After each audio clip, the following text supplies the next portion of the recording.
Dhanush is currently pursuing engineering in the Arizona State University in the US. You get to choose your own classes, you get to choose your own professor. Wonderful, wonderful.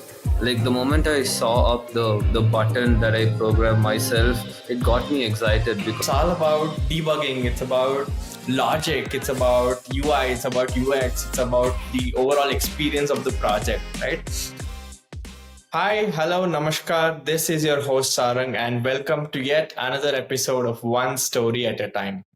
I know it's been a long time, but today we have a very special young guest with me, who is Dhanush. Dhanush is currently pursuing engineering in the Arizona State University in the US. Apart from being an engineer, he wins a lot of hackathons. He's also started his journey on Instagram, and he's a pure techie. So, Dhanush, welcome to the podcast. How are you? I'm doing great. Thanks for asking. How are you?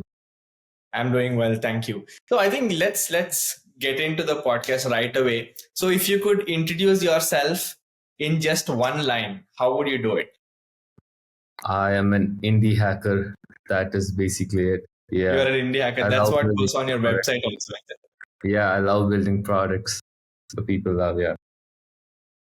Wonderful. So whenever I speak with people pursuing engineering outside India, right, my first question would be, how is engineering outside India? So before that, let me just give you a very small reference. At least in India, as far as what I have experienced as an engineering student long back, and what I've seen with interacting with a lot of engineering students, it's mostly that 90% of Indian engineering curriculum is theoretical. They don't get to apply what they learn. Can be in the industry, can be in their course, and that's one of the biggest gaps that we're seeing in the Indian industry, right? So between the industry and the institution, there's a lot of gap when it comes to skill. So how does it feel to be an engineer in the US, or how do you think the engineering system in US is different compared to the system in India? Yeah, so like to start with, let me just tell a little bit about how everything works there, right? It's totally different. It's like totally different from how it is in India. Like, you get to choose your own classes, you get to choose your own professor. You can have a three day like a weekend if you want to. You can do all that.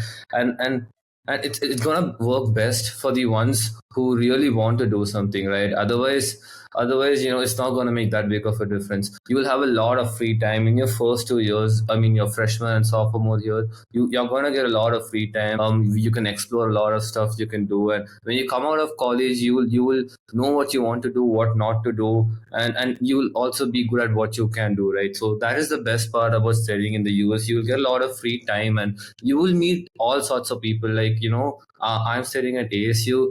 You get to meet people from all parts of the world. You interact with them, you get to know a lot about them. And well, it might not sound like a big deal, but when you're actually there, like it's really different. You can feel it. And yeah, that's the I mean, well, in India, it's people just stick to books, like right from first grade to 12th grade, and after that college is also pretty much the same. They do math, physics, and they're forced into doing it, and most of them don't learn anything out of it. Like they take a computer science course, and they don't come out learning anything in the end of their final year, but all they have is campus placements, right? That is Yeah. what they on. And most of them just end up getting a 20,000 per month package, and that isn't that great. Like you studied almost like 20 years in your life, and you only end up getting 20,000 per month. But yeah, so that's the difference between here and there. Here you just study and buy hard stuff, and you just have a lot of fun. But there they have fun, and they also do what they should do, explore their interests and all that. That's the difference between here and the US. Absolutely. So I think a couple of things that surprised me was when you said you get to choose your own teachers, right? Yeah. That was quite surprising. And also, one more thing is about free time, right? At least in India, most of these students are stuck with assignments and a lot of tasks, internals, exams, and but to be honest, when I was doing engineering, right? I never saw it as a burden. I saw it as a part of the process. But a lot of students these days find it very difficult to manage assignments, internals, exams, and all of that with their upskilling journey, right? So, and also what you said about by hearting is mostly true. Not entirely, but yes, a lot of people do that. Something very unfortunate is that nobody thinks about upskilling, and you're absolutely right when you spoke about placements, right? So the usual Indian engineering mindset is that I have come into an engineering college, and at the end of 4 years I'm going to get placed. So there's something assured at the end of your course, and that's mostly why people don't upskill themselves. But I'm seeing a lot of changes, right? Compared to uh, when I graduated, right? How me and my friend circle in engineering were, and compared to how people are now, I think a lot of things have changed, especially when it comes to upskilling and when it comes to coding, right? A lot of people have started to code irrespective of their curriculum or irrespective of their course. So that being said, you are a pure techie, right? So that means whenever we think about tech, we think about coding, right? I mean, that's not mostly true, but that's how people think, right? So tell us how you started coding. When did you start your software development journey per se? Yeah, so it all started during Corona or COVID times, right? We all had our schools off, and I pretty much had nothing to do. But we still had our online classes, and there was this one competition that was in our school, and we were a team, the four of us, and we wanted to make an app, right? So I was like, let's just go search up how to make an app, and the first thing I saw was was Flutter, and then I just went right in, didn't research anymore. Should I take this language? Should I? That's what I think most people do. Like they just are stuck in the research, and they never actually get to doing it, right? They just keep thinking and thinking, and they never start doing it. The thing is that I actually went and started it, and the moment I built my the moment I saw up the button that I programmed myself, it got me excited because that was my first app. And it's just like Instagram, right? This, you Right. keep working on an app like this, and it's probably gonna be Instagram. And it's crazy, you're just so young and you've already built your own app. So that's what kept me going. And yeah, every time I accomplish something, put up a text in the screen or put up a button in the screen, it gave me this dopamine rush. I was like, I want to do more, I want to do more. And yeah, I pursued it, and I found it fun. I never forced myself into it. I didn't take it up because my friends were doing it. I didn't take it up because I saw it on TV. I took it up because I liked it. And yeah, that's why maybe I'm good at it. That's so nice to hear, and I'm so excited to meet somebody like you who really loves what he's doing, right? And Yeah. especially, it has come naturally to you, right?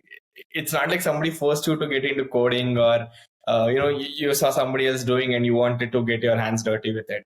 That's again mostly what happens in India, right? So if my friend is doing something, I mostly do that.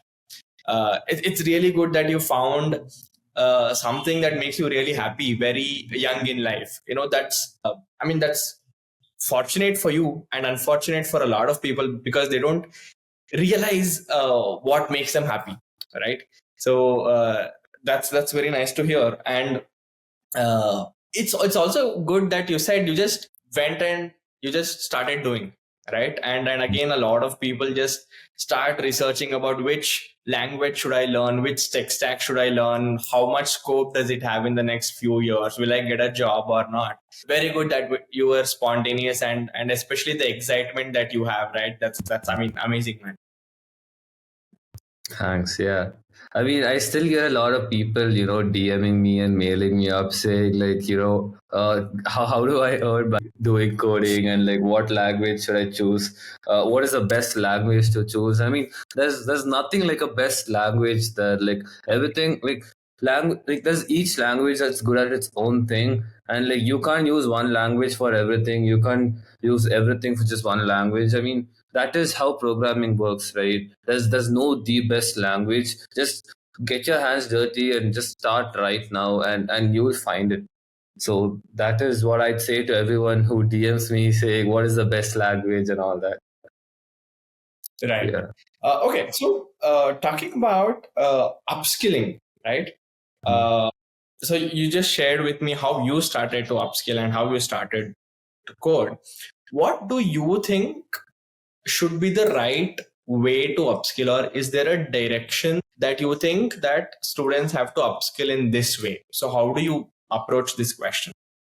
Yeah, well, if you want to upskill yourself first, whatever it is, like, find your niche, like, choose your domain, like, say, okay, I'm into development and I can only talk about that, right? But this is there for everything. But since I'm a techie or I'm an app developer, I'll only talk about that. So if you're starting into coding, you got to choose one of these 5 domains, right? There are a lot of domains, you got to choose one of them and build your own T curve. So it's like you should know everything, but your expertise should only be in one particular domain. So you should know like mobile app development, web development, ML, AI, a lot of stuff out there. But if you want to start, just choose one of these and get good at it, right? So the way to do it is, don't actually sit and want to learn the programming language. Don't do that. Work towards building a project. So say I want to learn web development. Start with building a calculator app, right? Through the process of building an app like that, a calculator website like that, you will learn the language. Like if you sit down to learn the language, you'll just be stuck in tutorial hell and you will just be stuck by hearting stuff. But if you work towards building the website, right, you will learn through the process. You will understand the reason behind why everything is coming in place together. Like that's how it works, and that's what I've learned through all these years. Spot on, man. Absolutely. Because that's also something that I advocate when I go out and talk with a lot of engineering students, right? The first thing I tell them is, see, boss, you can only learn by doing stuff, right? You can't learn to drive a car unless and until you go out and start driving a car. When you got to sit in the car, you got to start the engine, you got to put the first gear, and only then can you drive. You can't you can't learn driving a car by watching a YouTube video, right? So and it's great that you also mentioned that you have to start working on projects, right? That's when you learn real coding. That's when you I think coding is not just about writing piece of codes, right? It's all about debugging. It's about logic. It's about UI. It's about UX. It's about the overall experience of the project, right? And I think a lot of people neglect this angle. But anyway, also you said that you've got to choose these 5 domains, or probably a lot of domains are out there, and you have to choose one. My follow-up question is, how do you know which domain you've got to choose? Do you have a hack to this? Yeah, well, that's the thing, just keep exploring and whatever you find interesting, pick up on it and just search about it and start building, and then you will find if you actually like it. If you don't like it, just drop it right there and go on to the next one. And then, that's how you do it. And that's why that's what sets the US system apart, like US education system. But you can get to pick your own classes. Like this semester you can choose classes that are based on app development, and the next year you can choose classes that are based on cyber security or mobile app development or whatever it is. So just go for it. Whatever you think that you might like, just go for it, give it a try, and you're not going to regret anything, right? You just tried it and there's nothing to regret about it. So you just tried it. So just go for it. That's what I'd say. Just don't keep thinking and thinking. Just go for it if you think you like it. Yeah. So one question off the topic: do you really learn stuff at your college, or is it self-paced, self-learning?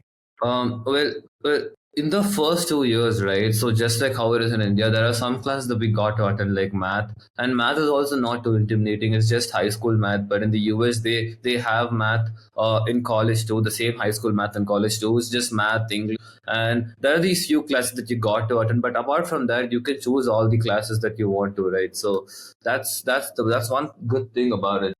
So in college they won't teach you everything. They'll teach you a little bit about it, but it's I wouldn't say it's like totally useless. It is. I don't know about India because I've never studied in India, but I can only talk about the US. I think it's kind of useful. It helps you plant that seed. But after that, it's all about what you do on your own. I wouldn't say college is completely useless, it is definitely useful. You need a degree at the end of the day, but it's a lot. What you do on your own matters a lot more than what you do in college.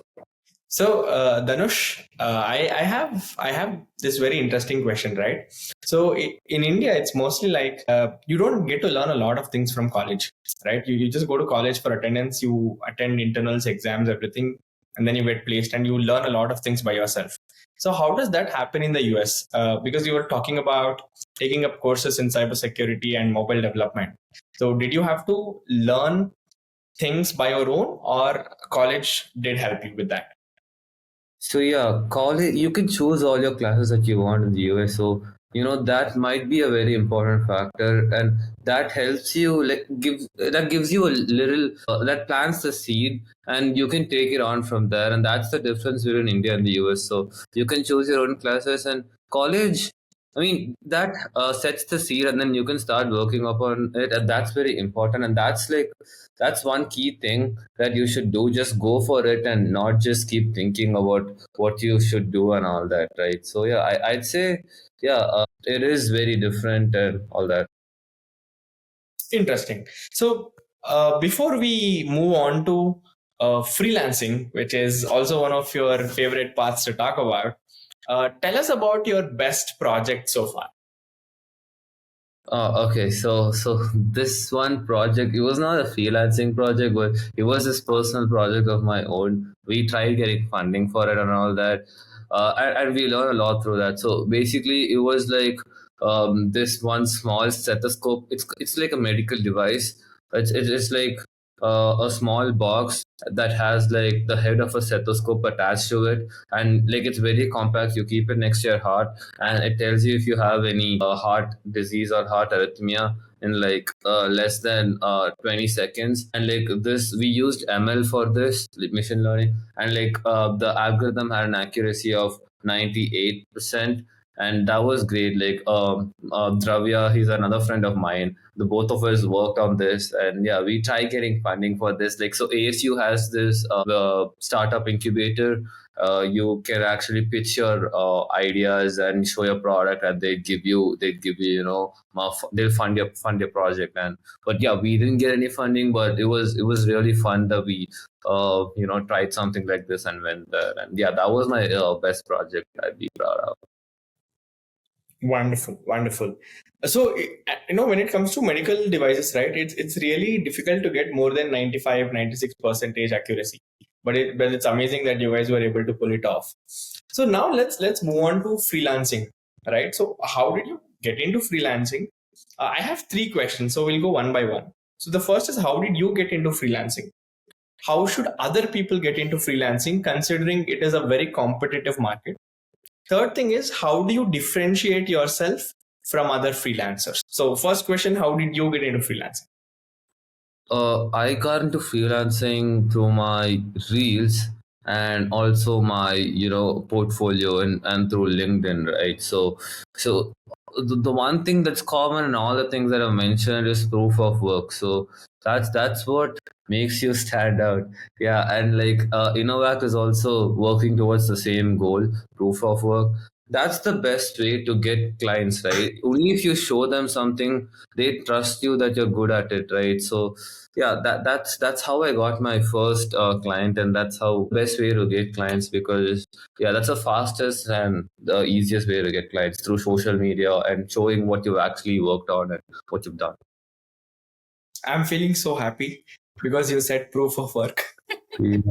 Like literally, man, so happy that you said proof of work, because it's like a validation for what we're doing. And even I talk about a lot about proof of work and other things. But so when you got your first client, you said it was through your Instagram reels, right?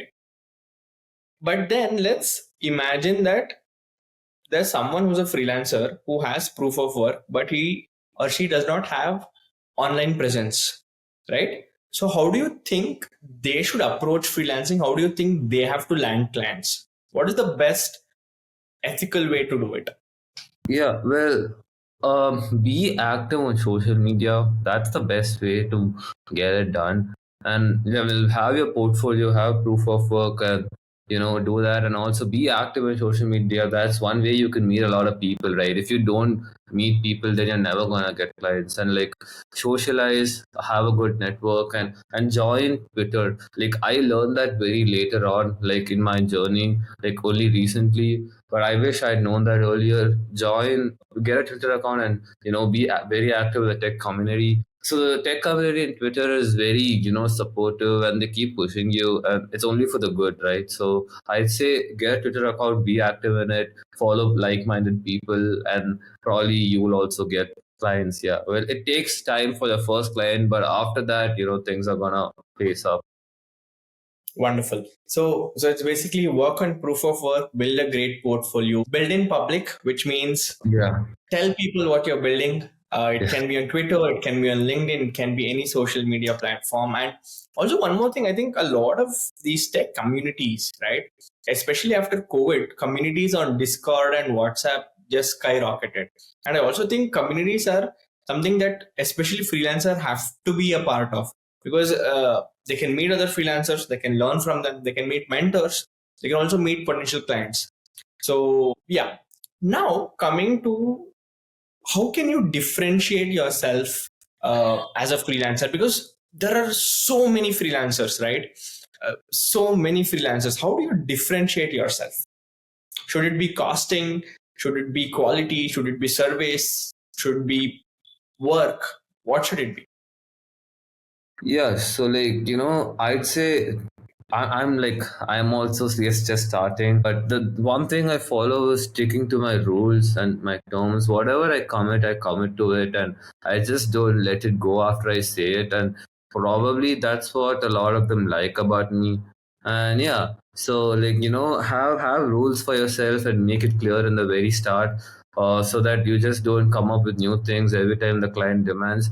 And also tell that your client, like, first make a contract, and then make the contract solid, right? Add every feature that the client wanted into it, and tell him that we are not gonna encourage any more features apart from what's been already told. And if he still demand, I mean, if he wants anything more than that, then you're gonna charge him for that too. So make all this, like, put all this in the contract, and make everything legit. The client might not fool you, but the contract is just to keep things official, right? So that nothing goes out of hand, and even if it does, you have the contract and you can file a case against it. So the contract is the main thing, and apart from that, your personal ethics and also how you interact with the client matters.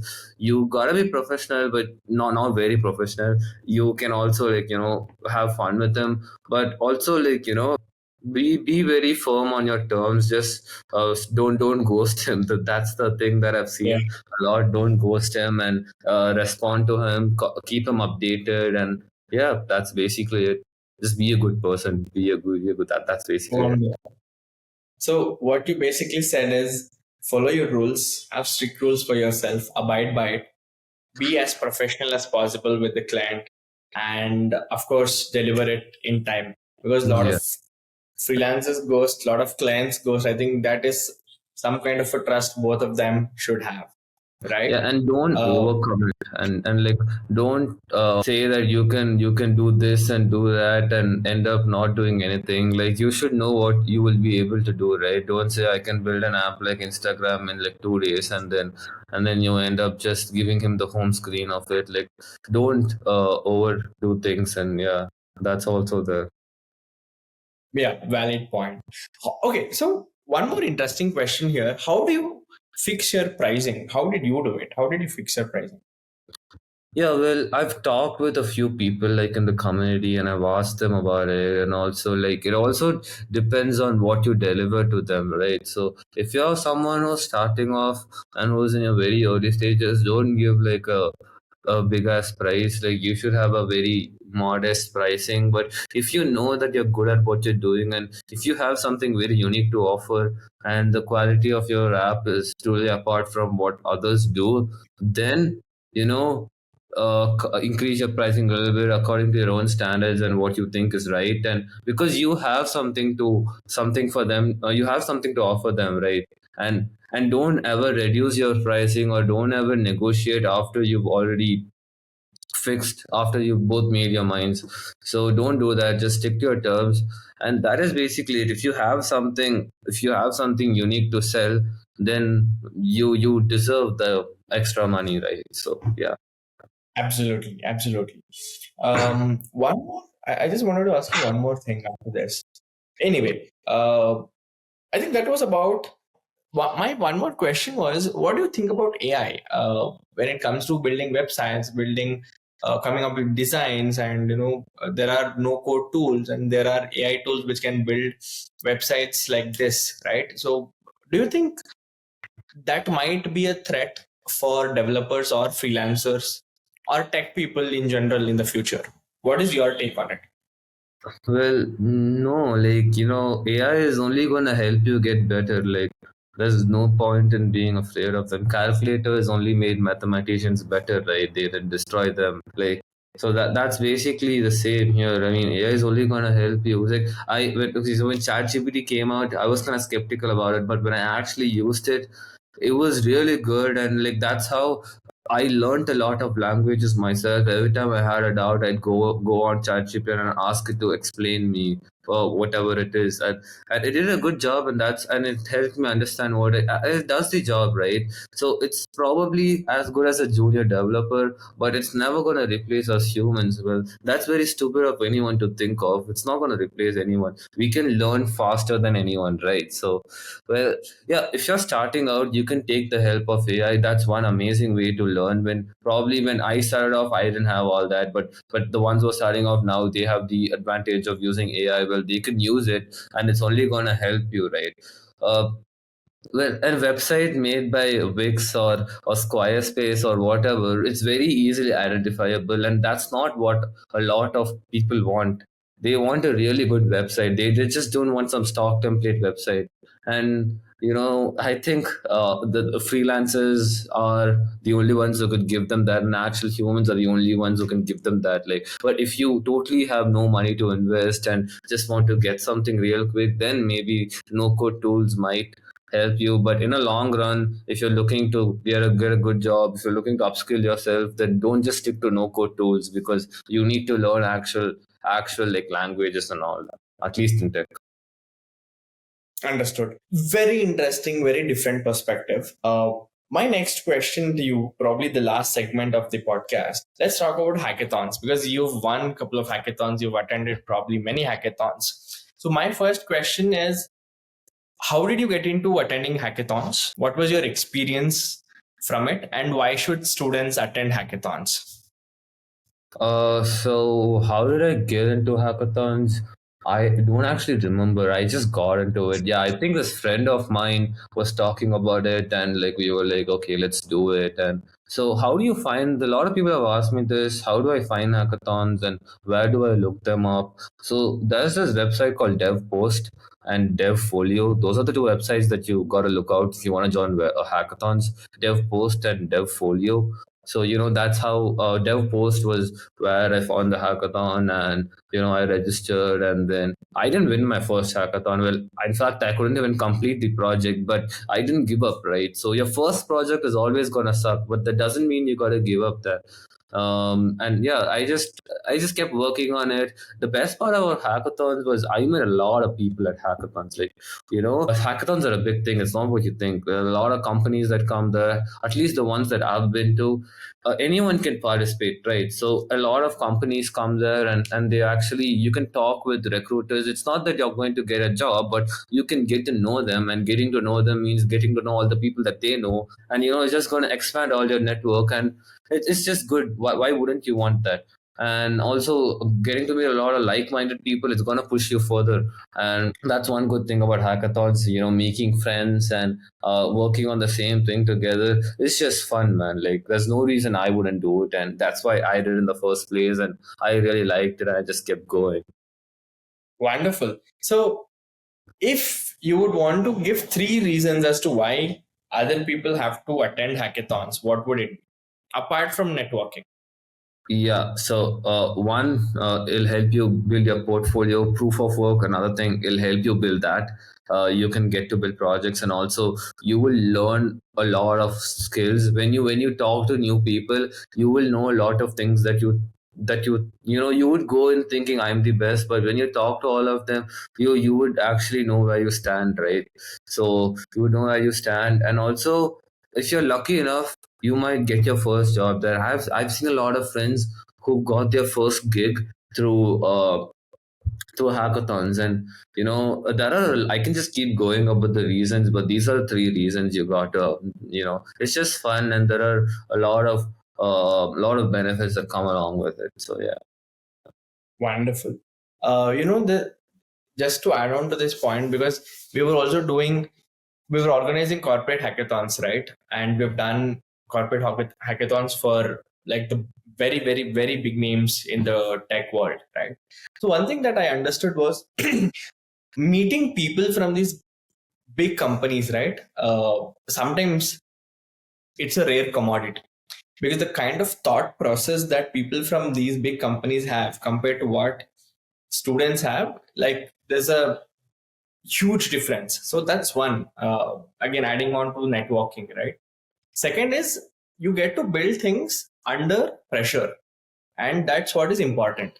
Let's say there's a 24-hour hackathon, and if you want to win it, you have to finish it within 24 hours, right? So you get to build stuff with pressure and with a deadline. And third thing is, I've seen a lot of people having fun in hackathons, right? So they just attend hackathons just to cool off, right? So I've seen those kind of people as well. But anyway, I think that's about it. These are the kind of questions that I wanted to ask you and learn from you, and especially uh, different perspectives about the US engineering system, different perspective about AI is something that I really have to take away from the conversation with you, Dhanush. So is there anything else that you want to kind of put it as a final note for all our audience? Huh. Well, that's pretty much it. Well, I'd say if you want to get started to coding, well, don't just keep thinking, go for it. It might be intimidating, but trust me, you'll all make it. You just gotta stick around until then. And yeah, that's basically it. Wonderful. So, Dhanush, thank you so much for coming to this podcast. And before we close, this is for the audience, guys. We have just launched an exciting update on Inovact Social where you can earn points, build social status on Inovact Social solely based on your skill set. And there's something very, very exciting coming, an extended feature of points. So stay tuned. I'll be putting the link to Inovact Social below, and also I'll be putting Dhanush's Instagram profile in the link below so that you can follow Dhanush on Instagram and LinkedIn. Thank you very much for watching. See you in the next episode. Bye bye.